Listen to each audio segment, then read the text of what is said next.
On commence les actualités avec une nouvelle piste au milieu de terrain et l'une d'elles est Mamadou Sangare. En effet, Manchester prépare une offre pour Mamadou Sangare du RC Lens. Son transfert coûterait plus de 40 millions d'euros. Concernant Mamadou Sangare, c'est un milieu de terrain du RC Lens. Il est l'un des facteurs principaux de la bonne saison du RC Lens. C'est d'ailleurs le joueur qui a la plus grosse valeur marchande du RC Lens avec 40 millions d'euros. Et apparemment, plus d'une douzaine de clubs s'intéressent à Mamadou Sangare. Si on regarde les statistiques du joueur, il a joué 29 matchs pour 3 buts et 4 passes décisives. Ce qui est pas trop mal, même si c'est pas ça qu'on lui demande en priorité. Sinon, concernant le style du joueur, c'est un milieu central qui peut jouer un peu plus offensif. Il fait 1,81 m, il est malien. Il est gaucher, ce qui est bien parce qu'au milieu de terrain, on n'a aucun gaucher, donc ça permettra de trouver des angles de passe différents. Et il a un contrat jusqu'en 2030. Et concernant sa valeur marchande, elle a explosé cette saison. En effet, au début de la saison, il était à 8 millions d'euros. Et aujourd'hui, il en vaut 40 avec une courbe exponentielle. Après, le risque avec ce genre de joueur, c'est qu'il a fait qu'une seule grosse saison. Mais c'est aussi pour ça qu'il coûte moins cher que Alex Scott, Matheus Fernandes et toutes les cibles qu'on a déjà. Mais je pense que c'est une bonne piste. On sait que la Ligue 1, c'est un réservoir confirmé pour la première ligue. On peut penser aussi à Baleba qui vient de Ligue 1 et qui a explosé en première ligue.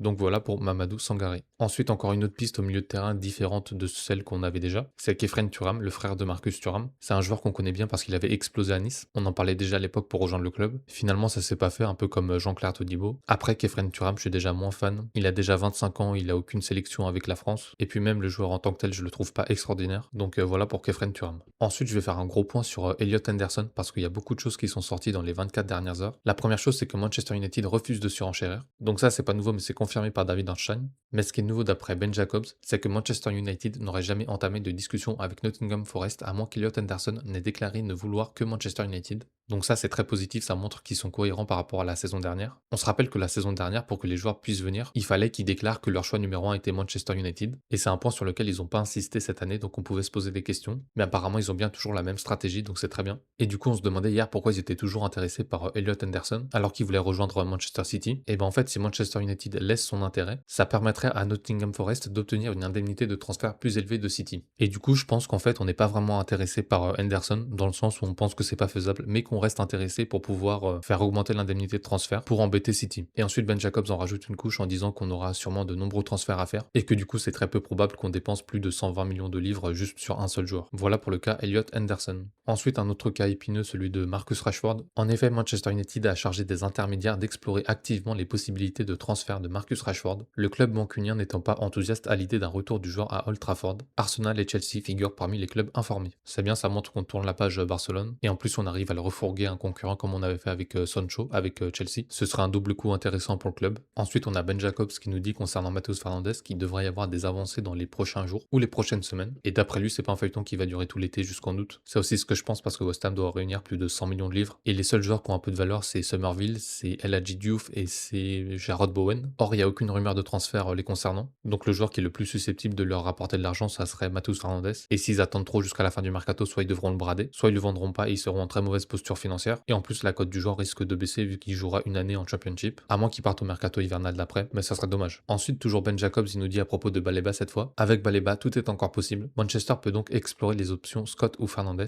Et s'ils décident ensuite de se tourner vers Baleba, ils connaissent déjà les conditions et savent que le joueur souhaite les rejoindre. La seule chose qu'ils ignorent, c'est le prix demandé. Donc en gros, il dit que Baleba, c'est un peu la roue de secours. Faut faire attention avec ça parce que le joueur peut vite se sentir rabaissé. Et puis ça laisse le champ libre aux autres clubs. Parce que certes, il s'est mis d'accord avec Manchester, mais ça l'empêche pas de se mettre d'accord avec un autre club. Et si jamais il se met d'accord avec un autre club, le prix demandé va être supérieur. Donc attention à ça. Et ensuite, Ben Jacobs nous reparle de Tonali. En gros, il dit que Tonali c'est trop cher à la fois de par l'indemnité de transfert, à la fois de par son salaire et puis aussi de par les commissions des agents. Du coup, pour l'instant, ça serait mort. Pour que ça change, faudrait une baisse de prix. Ce qui, je pense, n'arrivera pas quand Bournemouth nous dit que Alex Scott ça vaut 80 millions. Si Alex Scott ça vaut 80 millions, Tonali ça vaut largement 100 millions. Ensuite, on a des nouvelles concernant notre nouvelle recrue. En effet, Carlo Ancelotti a testé Ederson au poste d'arrière droit à l'entraînement aujourd'hui. En effet, j'ai regardé la liste du Brésil sur la FIFA et dans cette liste, Ederson est classé avec les défenseurs et pas avec les milieux. D'ailleurs, en fait, le Brésil a très peu de latéraux droits. La doublure de Wesley c'était Danilo mais qui a 33 ou 34 ans, l'ancien joueur du Real Madrid. Et du coup, il semblerait que Ederson joue davantage à ce poste de latéral droit plutôt qu'en milieu de terrain. Donc c'est dommage, on aurait bien aimé le voir à son poste de prédilection. Ensuite, concernant le poste de latéral gauche, on a Manchester United qui continue de suivre Lewis Hall et Anthony Robinson. Donc Lewis Hall c'est pas nouveau, en revanche Anthony Robinson ça l'est. Anthony Robinson du coup qui est le latéral gauche de Fulham.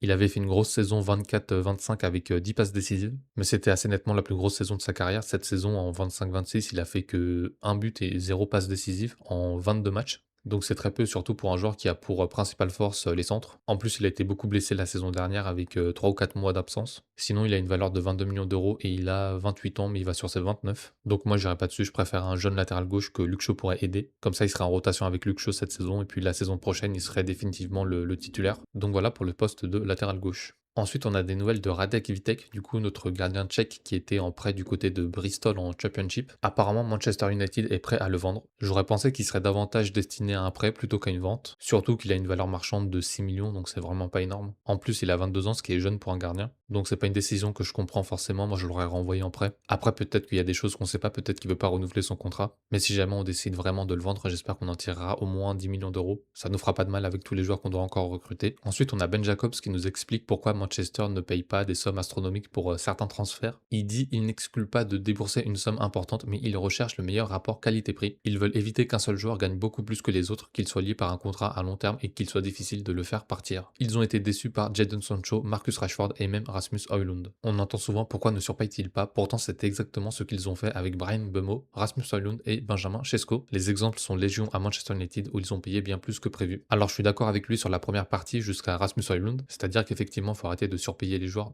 mais ce qui est encore plus important je pense c'est arrêter de leur donner des salaires que personne ne leur donnera. On le voit encore aujourd'hui avec Rashford qui a eu un contrat mirobolant après sa saison de 30 buts, et maintenant c'est compliqué de le faire partir alors même qu'il accepte de baisser son salaire. Sinon la deuxième partie concernant Mbeumo, Højlund et Sesko, je suis pas forcément d'accord concernant Mbeumo et Sesko. Je pense qu'on les a payés globalement au bon prix, on aurait peut-être pu les payer 5 millions moins cher, mais bon c'est pas ça qui fera la différence à la fin. En plus on avait vu que Newcastle était aussi prêt à mettre le prix concernant Sesko, et finalement ils ont mis une somme énorme sur Voltoma 2. Donc à la fin on a bien fait d'aller sur Sesko même à ce prix là. Voilà pour les informations du jour, à demain.